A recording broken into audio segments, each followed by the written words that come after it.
यह dictation 5 second बाद start होगी, तब तक आप रेडी रहें।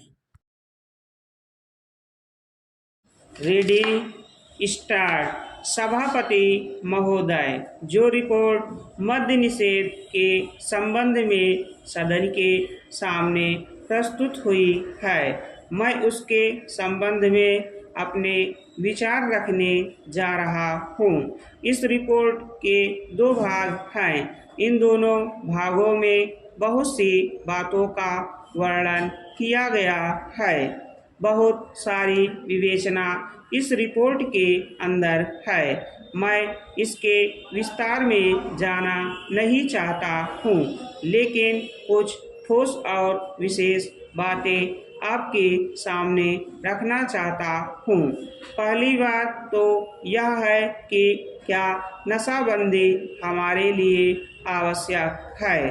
क्या यह आवश्यक है कि हम मद्यपान ना करें?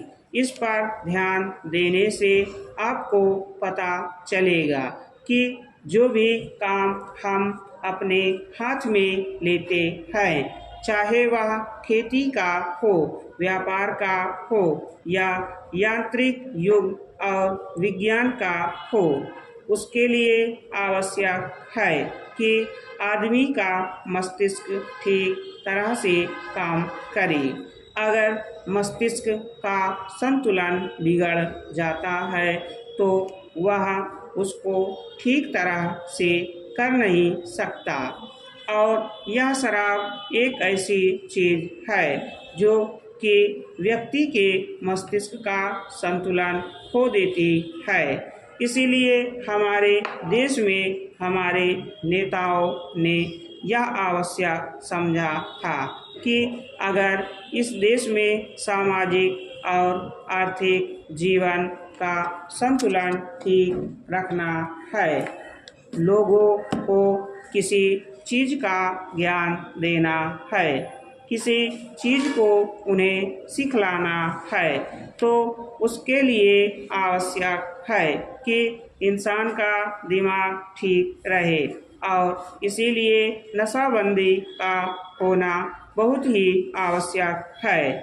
इस बात का प्रचार स्वतंत्रता के पहले और बाद में भी किया गया। यदि हम धार्मिक ग्रंथों को देखें, हिंदू धर्म के वेद तथा शास्त्रों को देखें, ईसाइयों की बाइबल को देखें या मुसलमानों की पवित्र कुरान को देखें, तो किसी ग्रंथ में भी इस प्रकार की विचारधारा नहीं है कि आदमी शराब पिए। हर स्थान पर इसका खंडन किया गया है। सभी महापुरुषों ने, चाहे वे लोकमान्य तिलक हो या महात्मा गांधी जी हो, जो कि इस देश के सामाजिक और राष्ट्रीय जीवन के लिए अग्रसर थे, उन्होंने भी इस बात का खंडन किया है और कहा है कि नशा इंसान के लिए कोई अच्छी चीज़ नहीं है और इसलिए उसका उपयोग नहीं करना चाहिए।